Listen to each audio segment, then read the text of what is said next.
दरवाजे लावून घे.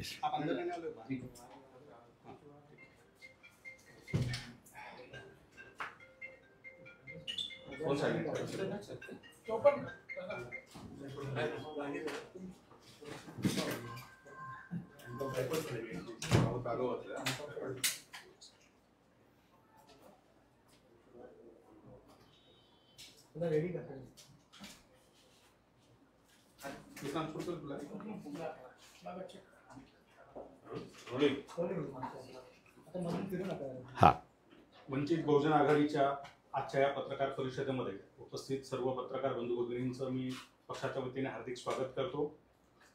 पक्षाच्या वतीने उच्च न्यायालयामध्ये संध्याकाळनंतर झालेलं मतदान जे या संदर्भातली याचिका जी आहे तिचा निकाल आलेला आहे आणि त्या निकालावर पक्षाची भूमिका मांडण्यासाठी या ठिकाणी पक्षाचे राष्ट्रीय अध्यक्ष ॲडव्होकेट बाळासाहेब आंबेडकर हे या पत्रकार परिषदेला संबोधित करणार आहेत. सोबतच पक्षाचे मुंबई प्रदेशाध्यक्ष आणि पिटिशनर चेतन अहिरे हे सुद्धा या ठिकाणी उपस्थित आहेत. मी बाळासाहेबांना विनंती करतो की त्यांनी माध्यमांना संबोधित करावं.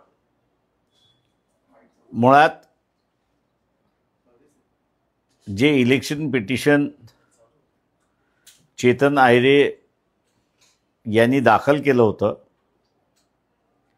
त्याच्यामधला सगळ्यात महत्त्वाचा मुद्दा हा होता की ज्याला इंग्रजीमध्ये आपण कंडक्ट असं म्हणतो,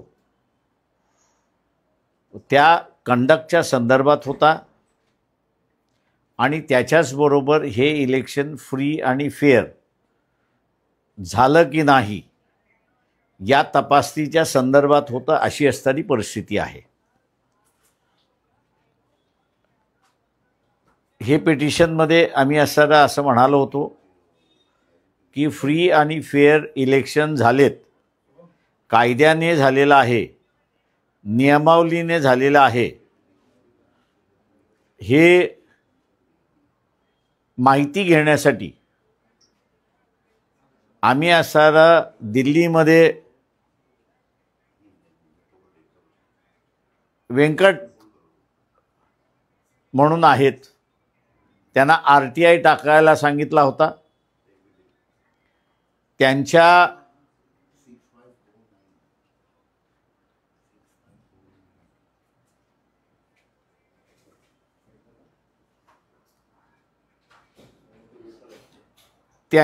RTIला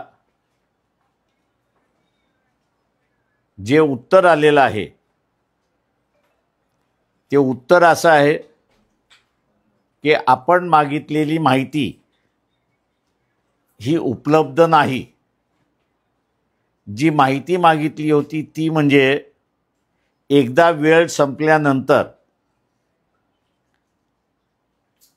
मतदान करायचं असेल तर स्लिप वाटल्या जातात. इलेक्शन कमिशनच्याच प्रेस नोटवरनं 6.80 एवढं मतदान झालेलं आहे. हे एवढं मतदान जे आहे ते 76 लाख मतदान होतं. तेव्हा त्या संदर्भातल्या स्लिप्स आहेत का ते सांगा. दुसरं जे आहे रिटर्निंग ऑफिसर आणि प्रिसाइडिंग ऑफिसर या दोघांना हे इलेक्शन फ्री आणि फेअर झालेलं आहे की नाही हे इलेक्शन कमिशनला तपासण्यासाठी त्यांनी नियमावली केल्यात, त्यांनी डायरेक्शन दिलेले आहेत आणि त्यांनी त्या संदर्भातला कायदाही केलेला आहे. हे सगळं बंधनकारक आहे. तेव्हा रिटर्निंग ऑफिसरनी माहिती दिलेली आहे का, प्रिसाइडिंग ऑफिसरनी माहिती दिलेली आहे का, तर त्याचं उत्तर जे आहे ते नाही असं आलेलं आहे की आमच्याकडे हा कुठलाही रेकॉर्ड उपलब्ध नाही. असं उत्तर आल्यानंतर मुंबईच्या अध्यक्षाच्या वतीने म्हणजे चेतन अहिरे यांच्या वतीने आम्ही पिटिशन दाखल केलं. पिटिशन दाखल करताना हे सगळे मुद्दे त्या ठिकाणी मांडले आणि आमची मुख्य प्रिपेअर जी आहे ती की आपण इलेक्शन कमिशनला डायरेक्ट करा की जे कायदेशीर बंधनं आहेत की ज्याच्यामध्ये ॲनेक्शर 46, ॲनेक्शर 44, ॲनेक्शर 57 हे जे ॲनेक्शर्स आहेत हे अत्यंत महत्त्वाचे आहेत की ज्याच्यामध्ये सगळी माहिती असताना येते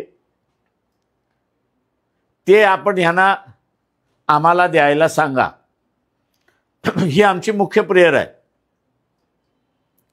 आणि इलेक्शन कमिशन ते जर सादर करू शकत नसेल पक्षकाराला किंवा कोर्टाला तर मग हे इलेक्शन फ्री अँड फेअर झालं का याची तपासणी त्या ठिकाणी करण्यात यावी। दुर्दैवाने मी असं म्हणेन की आम्ही रिट पिटिशन जी दाखल केली म्हणजे ती रिट पिटिशन कंडक्टवरती होती, नियमाचं पालन झालं की नाही याच्यावरती होती, संविधानिक तरतूद आहेत त्या पाळल्या गेल्या की नाही या संदर्भातली होती। परंतु कोर्टाने हिला इलेक्शन पिटिशन समजलं अशी असणारी परिस्थिती आहे आणि इलेक्शन पिटिशन समजून त्यांनी असणारा निकाल दिला अशी परिस्थिती आहे। आणि म्हणून त्यांच्या निकालामध्ये जो पहिला मुद्दा त्यांनी उपस्थित केला तो म्हणजे चेतन आयरे हे विक्रोळी मतदारसंघातले मतदार आहेत, ते महाराष्ट्राचं इलेक्शन कशा रीतीने चॅलेंज करू शकतात हा पहिला मुद्दा त्यांनी असणारा घेतला। दुसरा मुद्दा त्यांनी असं घेतलं त्या ठिकाणी की टायटलमध्ये टायपोग्राफिकल एरर होते, दाखल करण्याच्या अगोदर ते दुरुस्त झाले नाहीत, तेव्हा ह्या टायपोग्राफिकल एररला हे सिरियस नाहीत, हे इलेक्शन पिटिशन म्हणजे एक फ्रास आहे असं त्यांनी त्या ठिकाणी म्हटलेलं आहे। आणि तिसरा मुद्दा त्यांनी असणारा घेतलेला आहे तो म्हणजे की रिट पिटिशनद्वारे तुम्ही असणारे हे सगळं उपस्थित करू शकता का। आमचं ह्याला असणारं उत्तर असं होतं की 1955 पासून ते सुब्रमण्यम स्वामी वर्सेस दिनकरन या सगळ्या मॅटर्समध्ये रिट पिटिशन जे आहे हे एंटरटेन केल्या जाऊ शकतं हा सुप्रीम कोर्टाचा असणारा निर्णय आहे। दुसरा मुद्दा आम्ही तिथे असणारा उपस्थित हा केला की चेतन आयरे हे एक पिटिशनर जरी असले तरी जे राज्य शासन आपण असणारा निर्माण केलेलं आहे इलेक्शन कंडक्ट करून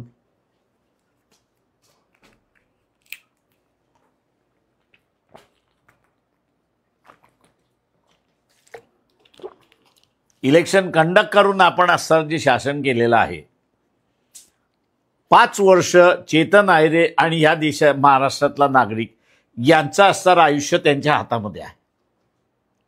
त्याच्यामुळे त्यांनी जो लोकस स्टँडीचा मुद्दा घेतला त्या लोकस स्टँडीच्या मुद्द्याला असणारं हे होतं की ह्यांना लोकस स्टँडी नाही 288 निवडणूक चॅलेंज करण्याची। आम्ही असं म्हणालो की अधिकार आहे हा सुप्रीम कोर्टानेच त्या ठिकाणी असणारं हे केलेलं आहे आणि म्हणून धांदली झाली की नाही याचं आपण असणारं तपासण्यात यावं। पण दुर्दैवाने आम्ही इलेक्शन कमिशनचं प्रेस नोट सुद्धा आमच्या पिटिशनला जोडली। त्या जोडलेल्या पिटिशनवरनं आम्ही त्या जोडलेल्या प्रेस नोटवरनं 6.80 एवढं मतदान वेळ संपल्यानंतर झालेलं आहे हे इलेक्शन कमिशन मान्य करते. परंतु त्याच्याच बरोबर जे ॲनालिसिस आलं होतं त्याच्यानंतर लोकसत्तेमध्ये, त्या लोकसत्तेचा आर्टिकल आम्ही त्याला जोडलं होतं. जजमेंटमध्ये प्रेस नोटचा अजिबात उल्लेख नाही आहे, पण प्रेस नोटचं म्हणजे प्रेसमध्ये आलेली बातमी आहे किंवा ह्या प्रेसमधनं आलेल्या बातमीवरती आपण कशा रीतीने विश्वास ठेवू शकतो आणि त्याच्यामुळे पिटिशनमध्ये दम नाही असं त्यांनी त्याच्यामध्ये म्हटलेलं आहे. मी दुर्दैवाने असं म्हटलं मागाशी, याचं कारण की कोर्टासमोर 3 स्पेसिफिक इश्यूज आम्ही असताना रेस केले होते. एक म्हणजे हे 76 लाख मतदानाच्या संदर्भात स्लिप वाटप झालेली आहे का, वेळ संपल्यानंतर स्लिप असेल तरच मतदान त्या ठिकाणी करता येतं, नाहीतर करता येत नाही. हे इलेक्शन कमिशनने कायद्याने केलेलं आहे. दुसरा मुद्दा आम्ही असताना त्या ठिकाणी उपस्थित हा केला होता की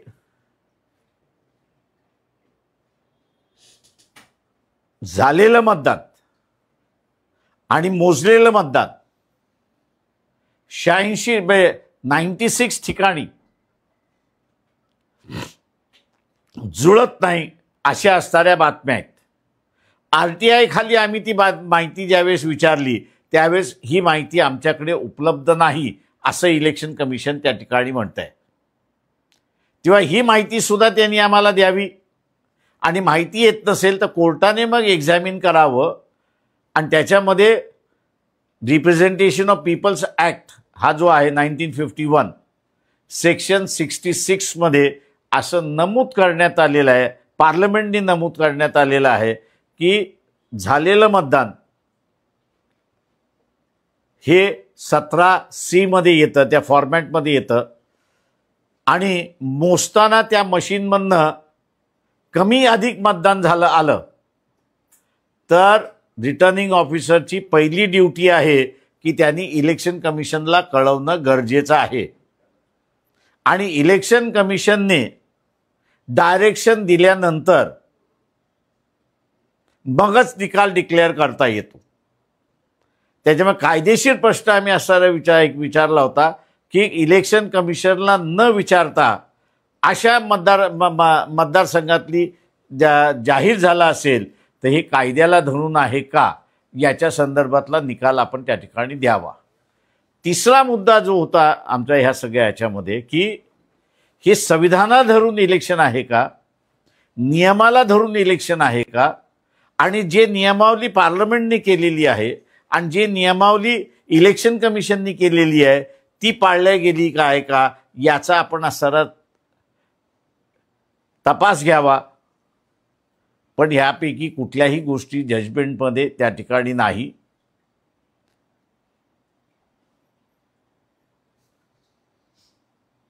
आम्ही जे असणारं जजमेंट्स दिल्या त्या लागू नाही म्हणून असणाऱ्या एकाच ह्याच्यामध्ये त्यांनी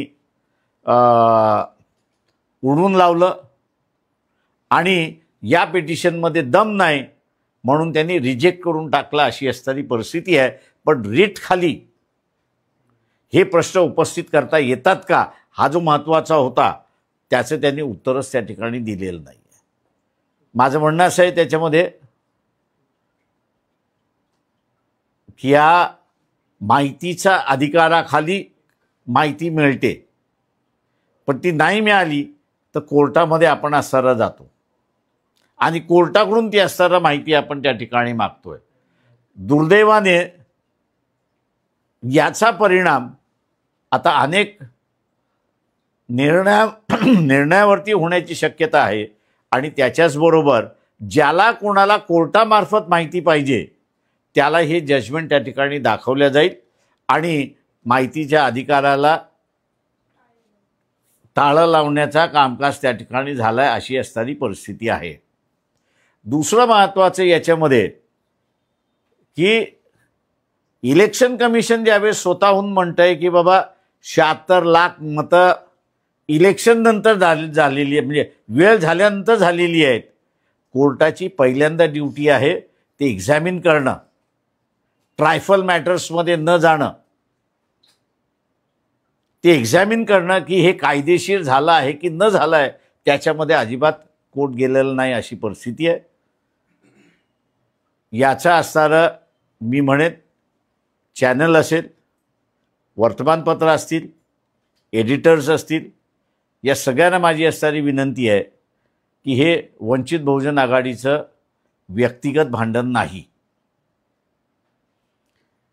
जी प्रथा आम्ही त्या ठिकाणी मांडली, 2 शंका आम्ही त्या ठिकाणी व्यक्त केल्या की हे जर डॉक्युमेंट नसेल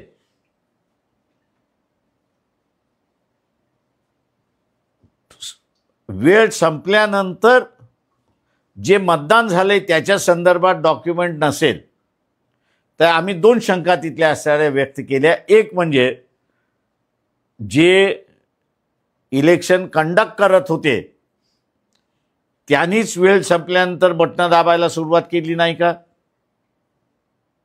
आता ही त्यांनी जी बटणं दाबायला सुरुवात केली ही त्यांनी स्वतःहून केली की इलेक्शन कमिशनच्या ऑफिसमधनं त्यांना निर्देश आले त्याच्यावरनं झालं? कुठल्याही तऱ्हेने असेल ही प्रथा करप्ट आहे की करप्शन आहे की नाही, फ्रॉड आहे की नाही, इलिगल आहे की नाही, अनकॉन्स्टिट्युशनल आहे की नाही, याची तपासणी करा असं असताना आमचं कोर्टाला विनंती होती. परंतु याच्यापैकी कुठलीही गोष्ट त्या ठिकाणी केलेली नाही. याचाच अर्थ मी असताना मानतोय एकमेव माध्यम होतं. तिथं आम्हाला बरेच जजमेंटमध्ये सल्ले देण्यात आलेले आहेत की तुम्ही रिप्रेझेंटेशन कोणाला केलं नाहीत, तुम्ही सरकारला केलेलं नाही. जे काही कॉन्स्टिट्यूंट असेंब्लीमधला डिबेट आणि त्या एका जजमेंटमध्ये रिप्रोड्यूस केला होता तोही आम्ही असताना कोर्टासमोर वाचला की इलेक्शन हे फ्री अँड फेअर असल्या पाहिजेत. त्याच्यामध्ये इतर कोणी असणारा इंटरफिअरन्स करू नये म्हणून फंडामेंटल राईट्समधनं काढून आम्ही याचं वेगळं आर्टिकल मार्फत त्या ठिकाणी केलेलं आहे. त्याचं एकमेव कारण की ते इंडिपेंडंट इलेक्शन कमिशन असलं पाहिजे, त्याच्यावरती कोणाचंही बंधन असता कामा नये.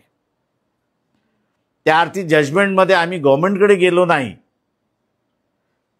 हे म्हणणं घटनेला धरून नाही अशी असणारी परिस्थिती आहे. आणि दुसऱ्या बाजूला की तुम्ही इलेक्शन कमिशनकडे रिप्रेझेंटेशन केलं नाही. आता ज्या अर्थी ते म्हणतात आहेत की आमच्याकडे रेकॉर्डच नाही असं लिहून दिल्यानंतर त्यांना रिप्रेझेंटेशन काय करायचं आम्ही?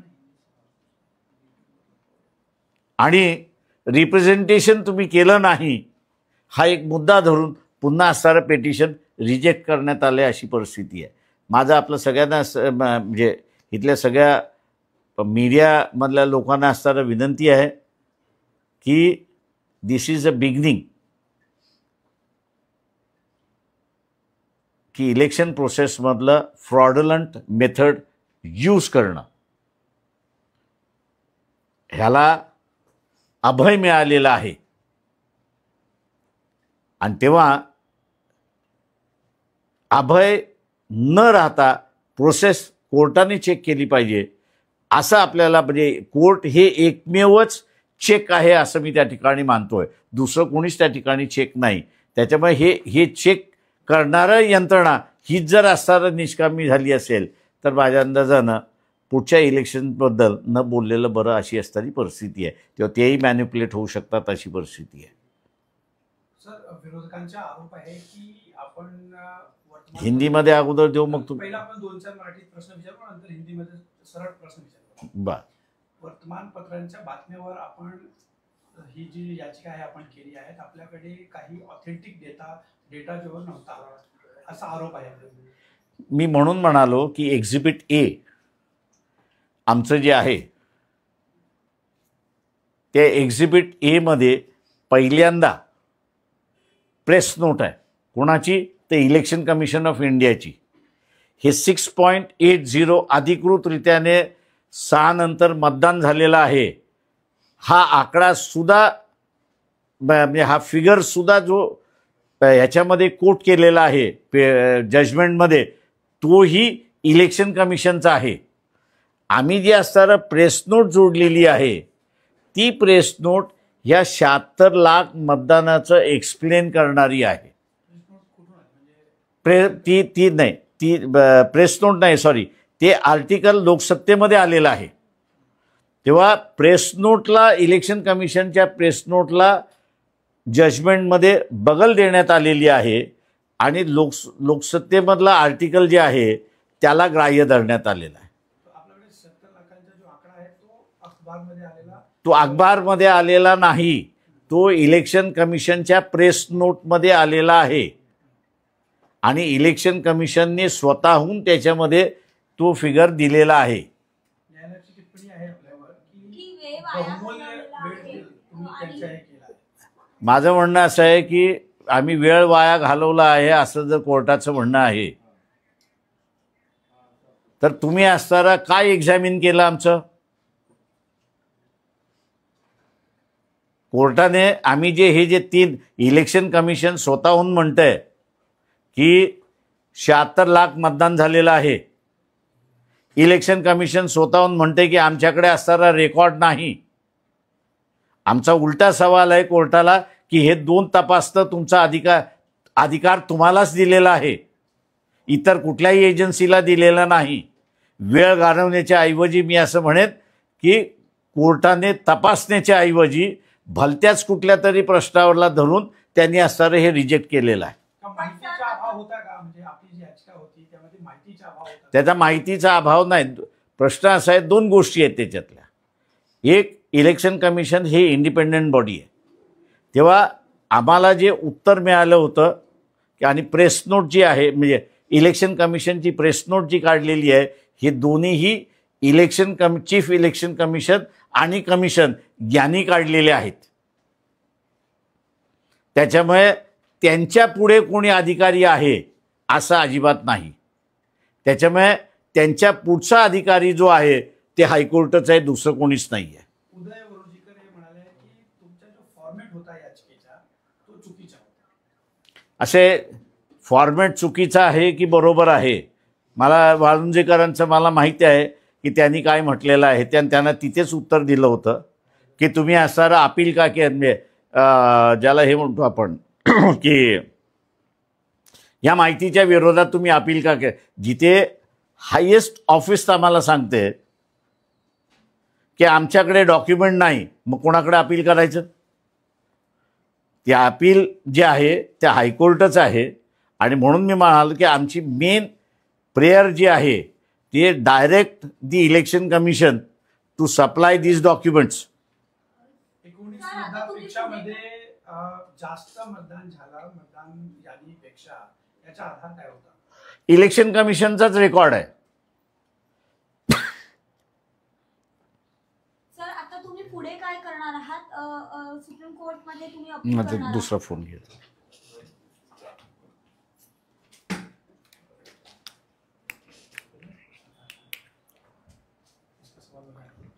या संदर्भात सर तुम्ही सुप्रीम कोर्टात जाणार आहात? मी 1 मिनिट जरा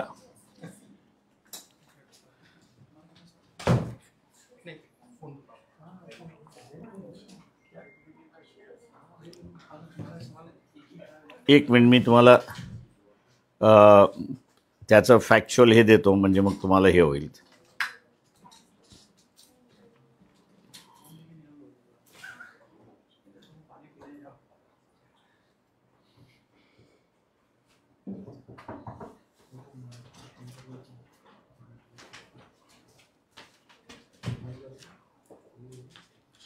सोडून दे.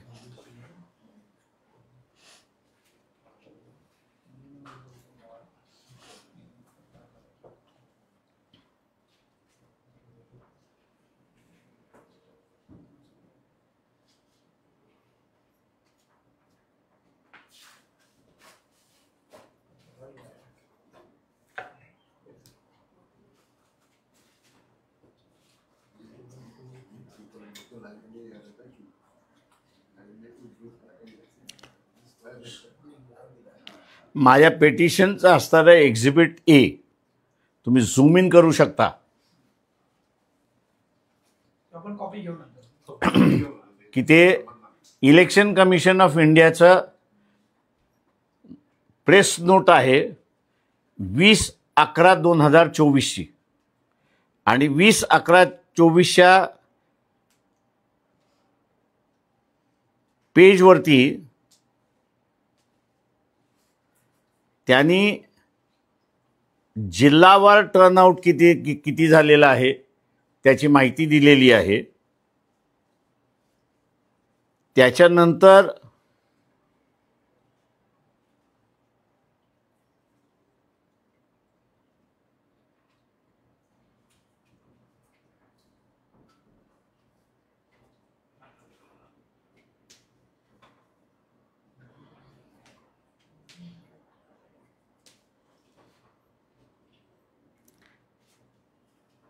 पाच नंतर मतदान ते शेवटी होईपर्यंत किती झालेलं आहे त्या कॉलममध्ये त्यांनी असणारं दिलेलं आहे आणि त्याच्यामध्ये ते असणारं म्हणतात आहेत की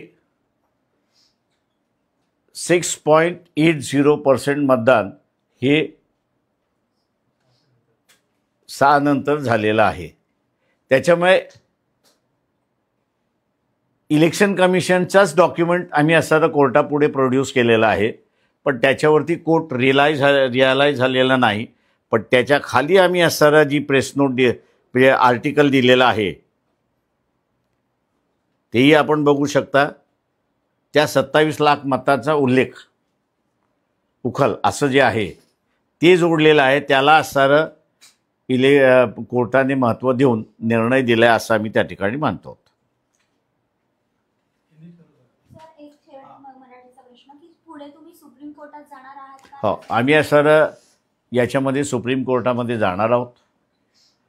त्याच्याचबरोबर असताना महाराष्ट्र बार काउन्सिल जे आहे त्या महाराष्ट्र बार काउन्सिलच्या अध्यक्षाला सुद्धा आम्ही भेटणार आहोत. त्या ह्याच्यामध्ये याचं कारण असं आहे की इलिगल गव्हर्नमेंट आला असेल आणि कोर्ट ॲक्शन करायला तयार नसेल तर याच्यावरती पब्लिक डिबेट होणं हा सगळ्यात महत्त्वाचा आहे आणि ह्याला पब्लिक डोमेनमध्ये आणण्याचा आमचा पूर्णपणे प्रयत्न या ठिकाणी राहणार आहे. सर हिंदी में जानना चाहेंगे कि जिस तरह से आपके द्वारा दाखिल की गई याचिका को मैं पहला बयान करूं बाद में आप पूछो. अच्छा ठीक है. देखिए ऐसा है हाँ कि जो याचिका हम लोग ने 76 लाख मतदान जो वक्त होने के बाद हुआ था उस पर हमने जाहिर की थी और जाहिर करने की जो बेसिक जो था वो ये था कि इलेक्शन कमीशन का आरटीआई में एक जवाब आया था कि भी हमारे पास किसी भी प्रकार का डॉक्यूमेंट नहीं है कि जो हम ये सिद्ध करते हैं कि 76 लाख वोटर है ये सही वोटर है. क्योंकि हम लोग ने उनका मांगा था क्योंकि जो कानून इलेक्शन कमीशन ने खुद बनाया है कि 6 के वक्त ख़त्म होने के बाद अगर वोटिंग करना है तो आखिरी आदमी जो है उसको पहला 1 देना है और जो पहला है उसको जो आखिरी नंबर है वो देना है. जिसके पास ये स्लिप होगा उसी को ही वक्त ख़त्म होने के बाद वोट करने का अधिकार है, नहीं तो नहीं है. तो इसके बारे में पहला पूछा गया था. दूसरा पूछा गया था कि काउंटिंग के वक्त कितने मतदार संघ में 17C फॉर्म है इसका इकट्ठा नहीं है, मतलब इक्वल नहीं है.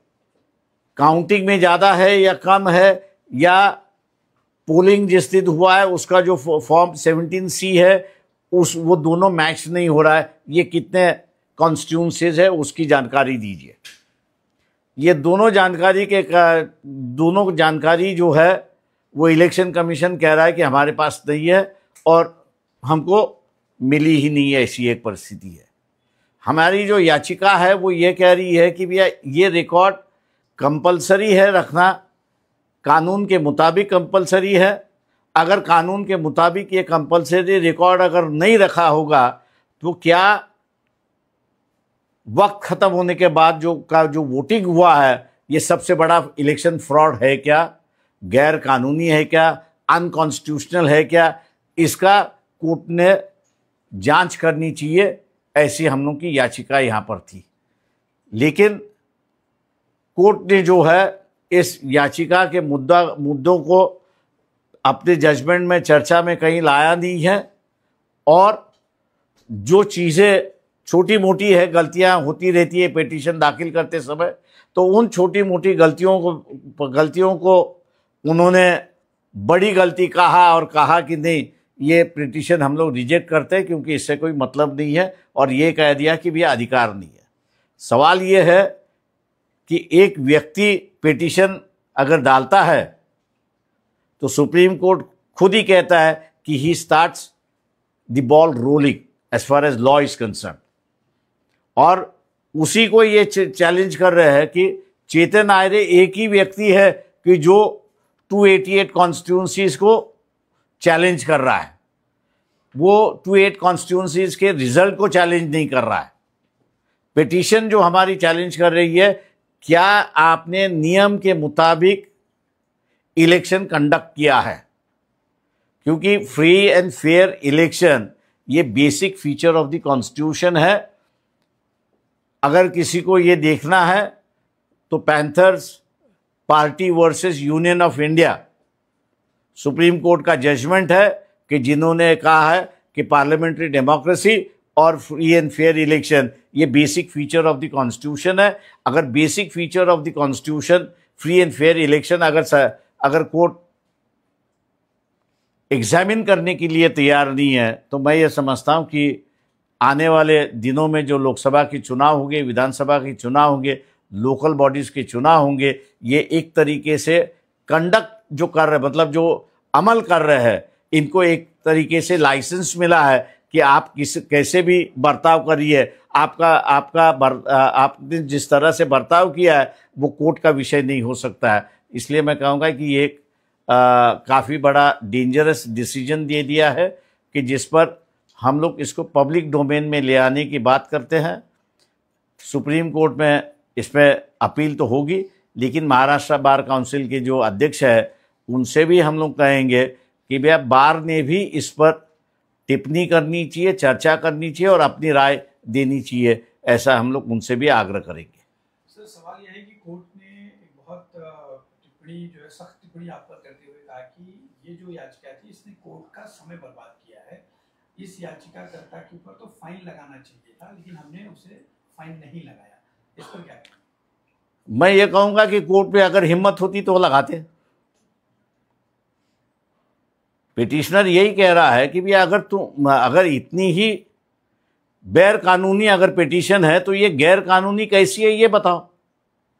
जब इलेक्शन कमीशन खुद ही कह रहा है कि भैया वक्त होने के बाद 76 लाख मतदान हो गया है, इलेक्शन कमीशन खुद कह रहा है कि भैया खुद कह रहा है कि हमारे पास डॉक्यूमेंट नहीं है जो रखने चाहिए, और इसको अगर आप कहेंगे कि फ्रीवलेस पिटीशन है,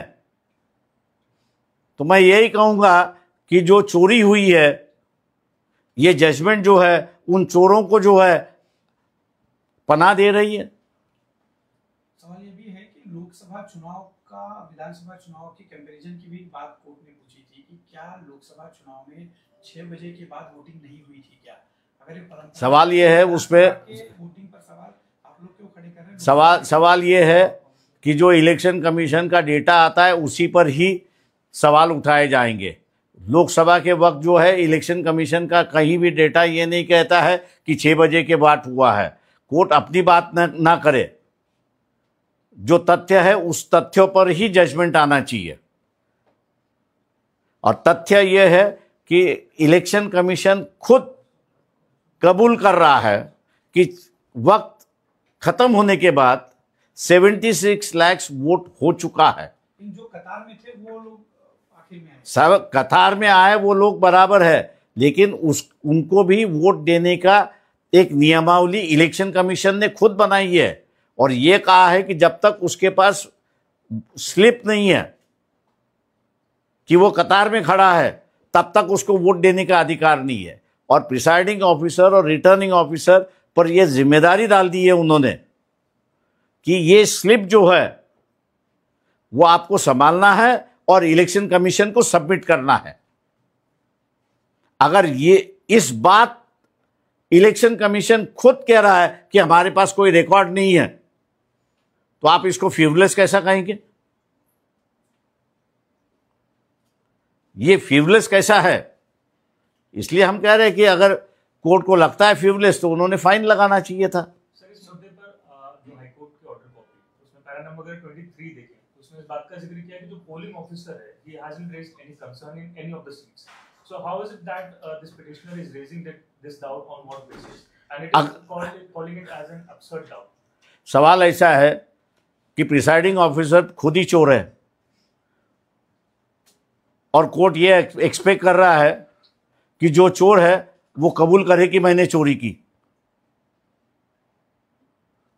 सवाल यह है कि उसका 6 बजे के बाद का रिकॉर्ड जो कानूनी तौर से उसने रखना चाहिए और इलेक्शन कमीशन को सबमिट करना चाहिए, ताकि इलेक्शन कमीशन अपने आप को सेटिस्फाई करे कि हाँ कि लाइन में लोग थे, और उस अपने आप को सेटिस्फाई करने के लिए उसने कानून बनाया कि आपको स्लिप बांटने होंगे।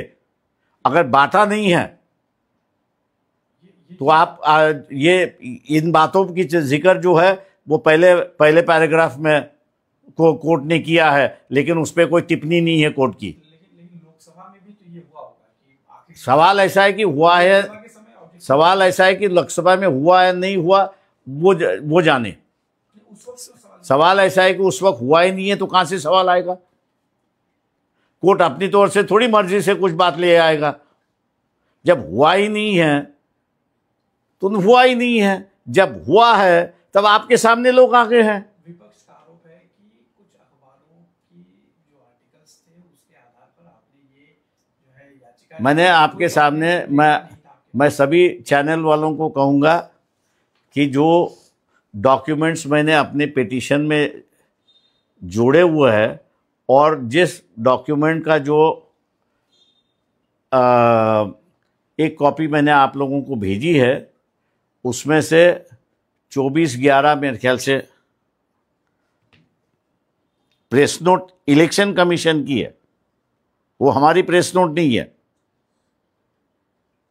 वो इलेक्शन कमीशन की प्रेस नोट है। वो है 20/11/2024 की, और district wise appropriate voters turnout in Maharashtra at 11:30 PM तक उसका विवरण उन्होंने ही दिया है, और ये हमारे पिटीशन को ज्वाइन है। तो आप कैसे कह सकते हो कि भी हमने अखबारों का जो एनालिसिस आया है वो एनालिसिस हमने जोड़ा है। क्या कुछ कमी रह गई कोर्ट में आपकी बातें रखने में, कुछ सबूतों सवाल यह है, अगर कोर्ट हमने जो मुद्दे उठाए उसको अगर एग्जामिन करता तो आप कह सकते हो कि कमी है, लेकिन जिस मुद्दों को हमने उठाया कि 46 लाख वोटर की स्लीपर वोटिंग स्लिप है क्या, आप इनसे पूछिए। जिन वोटों के अंदर डिफरेंसेस आया है फॉर्म 17C और काउंटिंग के वक्त, कानून ही कह रहा है कि you have to refer the matter to the election commission. आपने और इसका जवाब हमको क्या मिला है कि हमारे पास डेटा नहीं है। अगला कदम क्या होगा?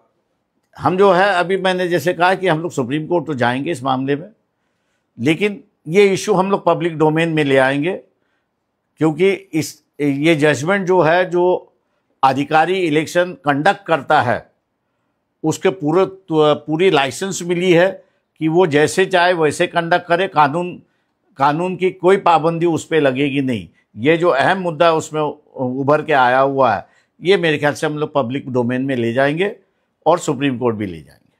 सर जब इलेक्शन होता है तो सर जब तक काउंटिंग खत्म नहीं होती है तो फिर सभी पार्टियों जो पोलिंग एजेंट है वहाँ मौजूद होते हैं, और उनके सामने जो है काउंटिंग के बाद वोटिंग परसेंटेज हर चीज साइन करने के बाद वहाँ पे सील लगती है तो उसमें उनका साइन होता है। ये सारी जो प्रोसीजर ये आखिरी तक होता है, उसका तो स्ट्रांग रूम में जाता है। तो उसे कैसे देखते हैं? देखिए, मैं पहले ही मैं आप लोगों को बता दिया हूं कि इलेक्शन कमीशन के नियम और पार्लियामेंट्री एक्ट के जो नियम है, एक्ट पार्लियामेंट जो एक्ट बना है उसके दो है। एक, इलेक्शन कमीशन और कैंडिडेट इनके रिश्तेदारों की बात है, और दूसरा इलेक्शन कमीशन और जो इलेक्शन कंडक्ट करते हैं अधिकारी है, पोलिंग प्रिसाइडिंग ऑफिसर और रिटर्निंग ऑफिसर, इनका एक कानून बना है। हमारी जो पिटीशन है वो चेतन आहिरे की जो पिटीशन है, ये चेतन आहिरे की पिटीशन इलेक्शन कमीशन और polling officer end presiding officer, इनका रिश्ता जो है और इनका रिश्ता जिस कानून से बंधा हुआ है उसको चैलेंज लेके है कि भैया ये अगर नहीं हुआ है तो इलेक्शन कमीशन कैसे समझ सकता है कि ये फ्री एंड फेयर इलेक्शन हुआ है, अनमैनेज्ड इलेक्शन हुआ है, मैनिपुलेटेड नहीं हुआ है इसमें। तो इसलिए दो दस्तावेज, रिटर्निंग ऑफिसर और पोलिंग ऑफिसर को इलेक्शन कमीशन को सबमिट किया है, वो अगर उसने सबमिट नहीं किया है तो हमने कोर्ट से ये पूछा है कि what does it amounts to, इसका मतलब क्या निकलता है, आप बताइए। सर, कांग्रेस के इंडिया गठबंधन के लोगों ने भी इस मुद्दे को जोरदार ढंग से उठाया, लेकिन उठाने के बावजूद वो लोग कोर्ट नहीं गए। सवाल ऐसा है कि हम लोग, क्योंकि मैंने जैसे कहा कि इलेक्शन का मामला, मेथोडोलॉजी का मामला, फ्रॉड का मामला अगर आपको उठाना है तो संविधान के अंदर एक ही फोरम है और वो कोर्ट है, और किसी एजेंसी, चाहे स्टेट गवर्नमेंट हो, सेंट्रल गवर्नमेंट हो या और कोई भी हो, ये इलेक्शन कमीशन उनसे ऊपर है और उनके पाबंद में नहीं है। इसलिए इलेक्शन कमीशन को सब्जेक्टिव किया है, वो कोर्ट को ही सब्जेक्टिव किया है, और कोर्ट को सब्जेक्टिव करने की वजह से हम लोग ने जो है वो पिटीशन कोर्ट में ही दाखिल किया है। सर, इस कोर्ट ऑर्डर पे एक पैराग्राफ ये भी जिक्र कर रहा है कि कैसे जो पिटीशन है कहीं न कहीं प्योरिटी ऑफ इलेक्शन प्रोसेस के ऊपर डाउट रेज कर रही है। सही है वो, एंड इन पर्टिकुलरली ईवीएम को लेकर सवाल आपने खड़े किए। मैंने वहाँ पर कोर्ट के सामने ईवीएम का नहीं, ईवीएम का मामला हम लोग ने खाली दर्ज किया था, और मैंने ये कहा था, कोर्ट को ये बता दिया कि खुद ही पार्लियामेंट जो कानून बनाया है उसमें 56D रूल्स में 56D, अगर मेरी याददाश्त अगर सही है तो उसमें ये कहता है कि अगर ईवीएम के वोट काउंटिंग और वीएपी के मतलब पेपर ट्रेल के भी वोटिंग अगर काउंट होते हैं, अगर दोनों टैली नहीं होते हैं तो पार्लियामेंट खुद कह रहा है कि पेपर ट्रेल के जो वोट है that will be the correct vote. Sir, इसके पहले भी सर एक मामला गया था इसी कोर्ट में वीवीपैट को लेकर, काउंटिंग को लेकर, और बाद में सुप्रीम कोर्ट के आदेश पे वो जो है काउंटिंग हुई, और काउंटिंग जो है 100% सही पाई गई थी वीवीपैट का जो मामला था उसमें। मैं आपसे कह रहा हूं कि पार्लियामेंट ने ईवीएम पर उतना विश्वास नहीं रखा है जितना विश्वास उन्होंने जो है वीवीपैट पे रखा है, और शायद आप जिस मामले को कह रहे हो वो सभी ईवीएम का मामला नहीं था, जो 5-5 कोर्ट के थे वो थे उसमें। सर, अब एक नया मुद्दा सामने आया है कि चुनाव आयोग ने बोला है कि चुनाव के बाद 45 डेज के बाद कोई भी सबूत रखे नहीं जाएंगे। सवाल है, ये मैंने जैसे बताया कि आप लोगों के सामने मैंने रखा है कि इलेक्शन कमीशन और कंडक्टिंग अधिकारी जो है, इनमें धांधली हुई या कैसे धांधली हुई, इसको देखने के लिए जो रिकॉर्ड है वो रिकॉर्ड मेरे ख्याल से बचा के रखना चाहिए जब तक कोर्ट का समय खत्म नहीं होता है तब तक। अब कोर्ट का समय 2 है, एक जो है वो 45 दिन के अंदर आपको इलेक्शन पिटीशन दाखिल करना है, और दूसरा तमाम है कि रिट पिटीशंस के अंदर आप इसको दाखिल कर सकते हो। तो ये कहूँगा 5 साल के लिए ये रिकॉर्ड वैसे की वैसे रहना चाहिए। सर, देखिए, आप बार बार ये सवाल कर रहे हमारी रिक्वेस्ट है उसे ठीक से साथ पढ़ा नहीं, इसलिए शायद उन्होंने अपने ऑर्डर कॉपी में इस बात का जिक्र किया कि हमने न्यूज आर्टिकल के बेसिस पर सवाल ने उसका जिक्र हुआ है और कोर्ट ने अपने खुद के 5th, 6th और 7th अगर ये पैराग्राफ है उसमें उन्होंने उसको नमूद भी किया है कि there is 6.80 additional voting after 5 o'clock है। तो आप कैसा कह सकते हो? वो they are contradicting, the judgement is contradicting itself. because we are speaking of Bombay High Court, highest court of the state, so आपको लग रहा है कि ignorance है क्या, मतलब कैसे? देख मैं उस पर व्यक्तिगत टिप्पणी नहीं करता हूँ, मैं खाली जजमेंट में आए हुए 2 इश्यूज जो है कि एक इशू में जो है एक पैराग्राफ में जो है वो इलेक्शन कमीशन के 6.80 जो है उसको मेंशन करता है और दूसरी तरफ जो है रिजेक्ट करते समय भैया ये प्रेस न्यूज़ है इसलिए रिजेक्ट कर देता है। जो कॉन्ट्रडिक्शन है जजमेंट में मैंने आपके सामने लिया है। Thank you. चलिए बैठे रहिए, आप उधर ही बैठे रहिए।